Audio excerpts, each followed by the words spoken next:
12年來無一杯，6進決賽6行淚，31歲才開張，一季61球飛，說的就是英格蘭隊長拜仁慕尼黑的中鋒凱恩。這人踢了12年頂級聯賽，進球幾百個，冠軍一個沒摸着。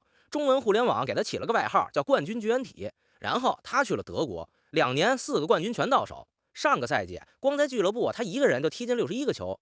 今天晚上德國聯賽新賽季開踢，他離一項歷史最快紀錄只差2個球。10月26號，倫敦還有一件事等着他。那個老外號聽着損，可當年真有憑有據。6場決賽，一場一場輸出來的。先背着決賽倆字兒，杯賽踢到最後就剩2支隊，贏的當場捧杯，輸的白忙一個賽季，這就是決賽。凱恩前半段生涯一共踢進過6場決賽，6場全輸。2015年，他在倫敦的熱刺隊，英格蘭國內的聯賽杯決賽0-2輸給切爾西。2019年歐冠決賽。歐冠就是歐洲各家俱樂部之間最高級別的比賽。那年熱刺一路把曼城、阿賈克斯這樣的硬茬全幹掉，隊史頭一回殺進這個舞台的最後一場，結果0-2輸給利物浦。2021年又是聯賽杯決賽，0-1輸給曼城。國家隊這邊更扎心，2021年夏天歐洲杯決賽主場就在倫敦的溫布利，英格蘭開場2分鐘就領先了，愣是被意大利扳平，拖進點球大戰，輸了。他是隊長。2024年又一届歐洲杯決賽又輸，這回是西班牙。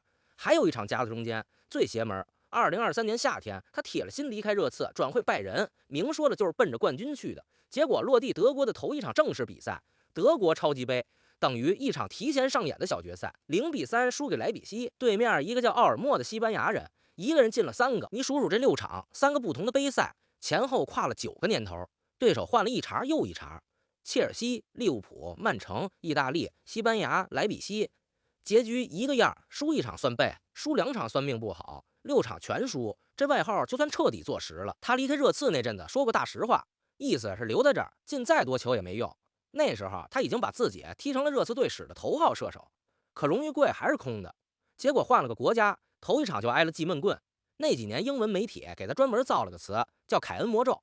中文互聯網更直接，冠軍絕緣體。一個進球機器，英格蘭隊長，光英超的射手王就拿過3回，個人榮譽攢了一抽屜，就是沒有一座冠軍獎杯。你說邪門不邪門？所以31歲那年5月，那條新聞出來的時候，全歐洲的標題用的是同一個詞。終於2025年5月，拜仁提前拿下德甲冠軍，德甲就是德國的頂級聯賽，這是凱恩職業生涯的第1座冠軍獎杯。那年他31歲，從2015年頭一回踢決賽算起，他等這一下整整等了10年。最有意思的是破咒的姿勢，奪冠那天他壓根沒在場上。那一輪拜仁自己還沒開踢，競爭對手勒沃庫森先踢，被人逼平了，積分上再沒人追得上拜仁，冠軍就這麼在場外算了出來。盼了半輩子的第1座獎杯落地的時候，他連球鞋都沒穿。正兒八經的舉杯是幾天之後的主場，拜仁2-0贏了門興，他終於把那面獎盤舉過了頭頂。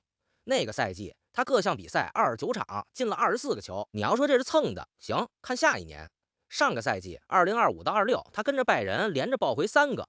賽季開頭的德國超級杯，德甲聯賽衛冕，4月19號提前鎖定，再加上5月23號那場德國杯決賽，德國杯就是德國全國的淘汰制杯賽，決賽踢一場定冠軍。那天在柏林，拜仁3-0贏德國球隊斯圖加特，凱恩下半場自己連進3個。一場球進3個，行話叫帽子戲法。他把這出戲直接搬進了決賽。曾經6場決賽全輸的人，用1場決賽戴帽，親手把舊標籤撕了。2年4座冠軍，老外號就此作廢。可這2年他幹的不光是拿獎杯，他順手把德甲的記錄本翻爛了。先上總數，上個賽季凱恩在拜仁各項比賽51場，踢進61個球，外加7次助攻。注意口徑，61個只算俱樂部，要是把英格蘭國家隊的12個也加上，全年65場73個球，俱樂部61含國家隊73，這倆數後面還會出現。先記住61個球拆開看，德甲聯賽31場36個，德國杯6場10個，歐冠13場14個，超級杯1場1個，4條戰線條條開花。光聯賽那36個就給他掙來第2樣東西，歐洲金靴。這個獎說白了就是發給全歐洲各國聯賽裡進球積分最高的那個人，不看杯賽，不看國家隊，就看你在自家聯賽進了多少。他36個球折成72分，第2名挪威前鋒哈蘭德54分，第3名法國球星姆巴佩50分，領先第2名18分，等於甩出去9個球的身位。這是他第2座歐洲金靴。拜仁隊史在他之前能2次拿这個獎的只有俩人：70年代的轰炸機蓋德穆勒，还有莱万多夫斯基。他成了第3个德甲射手王，他这马上就算珠宝，连续第3年追平了莱万当年的3连庄。而且他是德甲历史上头一个到德國的前3個賽季全拿射手王的球員。這還沒到最狠的，最狠的是4項歷史最快。第1項，拜仁全部比賽104場進滿100個球，本世紀5大聯賽最快。之前這個檔位是克里斯蒂亞諾·羅納爾多和哈蘭德的105場，他快出1場。第2項，德甲進球94場轟了98個，這個速度德甲歷史上沒出現過。上一個坐標70年代的老前鋒迪特穆勒攢到95個球，用了123場。第3項，帽子戲法，他94場裡1場進3球，幹了11回。蓋德穆勒湊夠這個數，用了183場。對，德甲有倆穆勒，蓋德穆勒、迪特穆勒都是70年代的狠人，別弄混。結果倆人的老記錄全讓這個英格蘭人給掀了。第4項，進球加助攻湊滿100次，他用了78場。之前最快的荷蘭前鋒馬凱用了113場。德甲官網還算過他的進球頻率，平均每78分鐘就1個。當年的蓋德穆勒是105分鐘1個。再給61個球找個坐標，這是本世紀單賽季進球第2高，第1是梅西，2011到12賽季82個。也就是說，除了巔峰期的梅西，這20多年裡啊，沒人一個賽季進的比他多。可就這麼個賽季啊，也留了道口子。拜仁上賽季的主教練是前曼城隊長少帥孔帕尼，他帶着這支隊在德甲34輪灌了122個球，開局13連勝，把歐洲紀錄都破了。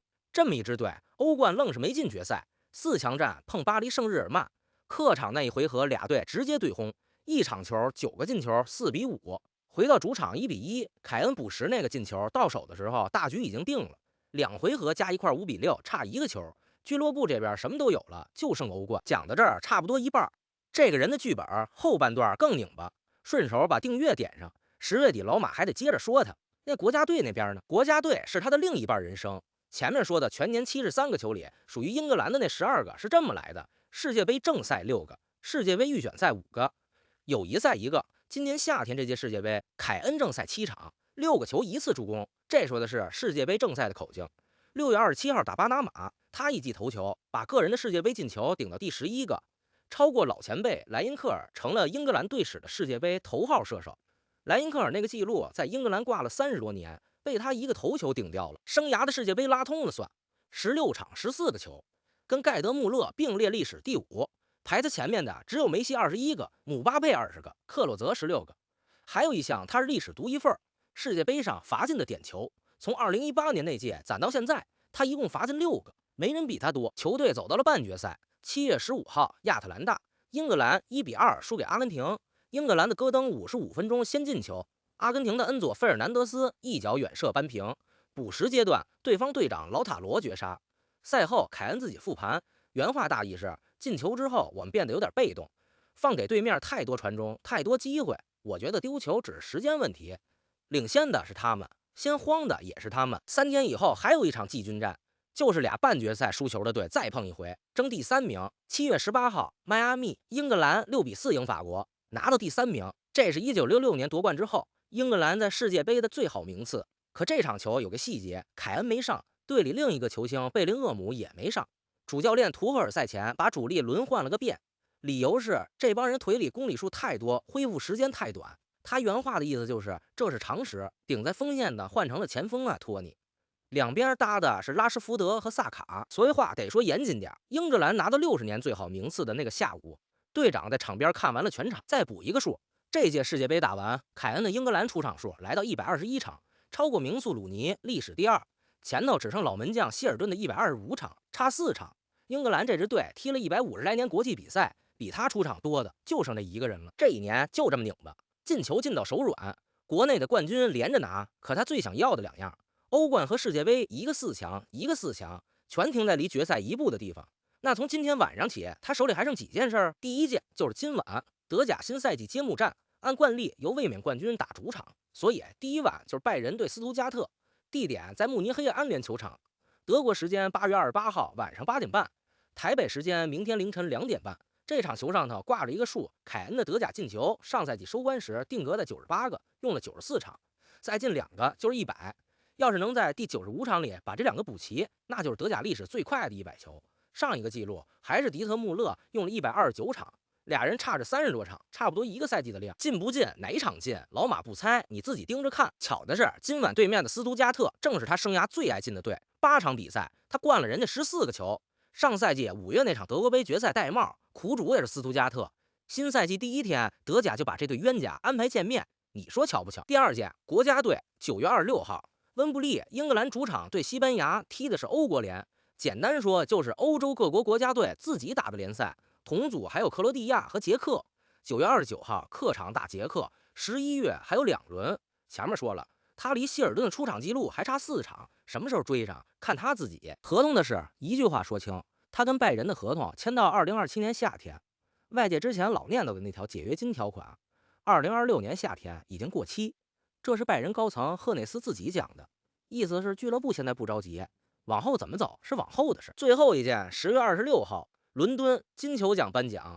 金球獎就是發給全世界足球運動員的最高個人榮譽，1年評一回。今年這場頒獎禮還有個說頭，70年來頭一回搬出巴黎，搬到了倫敦，說是為了致敬70年前拿下第1屆的英格蘭老前輩馬修斯。也就是說，頒獎那晚就在他家门口。今年外界普遍把凱恩排在最前面，但這獎到底給誰，得等那天晚。那就剩最後一個問題了，他到底配不配？先聽反着說的。利物浦名宿英國名嘴卡拉格的意思是，光看過去这12個月，凱恩該拿。可世界杯年這個獎通常會落到奪冠那支隊的球星頭上。今年這屆世界杯的冠軍是西班牙。再翻問他自己的舊底子，也不硬氣。凱恩踢了這麼多年，金球獎評選裡最高只排到過第10名，還排了3回。再聽正着說的，上個賽季俱樂部61個球，含國家隊73個，歐洲金靴領先第2名18分，國內2冠軍，歐冠4強，世界杯4強。而且這個獎今年算的正好是去年8月到今年7月這一整年。他這73個球，含國家隊口徑一個不少，全落在裡頭。真要是他拿了，那就是2001年歐文之後第一個捧金球的英格蘭人。歐文是上一代英格蘭的金童前鋒，拿獎那年才21岁，這中間隔了25。至於這個獎是怎麼投出来的，還有誰在跟他爭？老馬另開一期專門說，這期不展開。最後放一句話：2025年11月，上個賽季還沒過半的時候，凱恩接受英國衛報採訪，原話是這麼說的：我這個賽季就算進100個球，只要拿不到歐冠或者世界杯，你多半還是拿不到金球。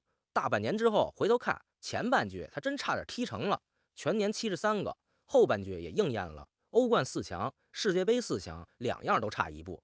他早把自己這一年的處境說明白了。老馬自己那一票壓誰？先揣着，10月底專門亮一期，你怎麼看？1年73個球，俱樂部加國家隊，這就該拿。2沒有大賽冠軍就是不該拿。3這個獎本來就輪不到純前鋒。評論區扣個數字，答案不在老馬這兒，也不在評論區，在10月26號倫敦的那個信封裡。對了，凱恩沒上場的那場季軍戰，還有英格蘭這些年為什麼老差一口氣兒，老馬之前各講過一期，鏈接在描述欄。這期要是讓你看明白了這個人，訂閱點一個。10月底金球那幾天，老馬還要連着說好幾期，我是第一次看球的老馬，咱們下一場見。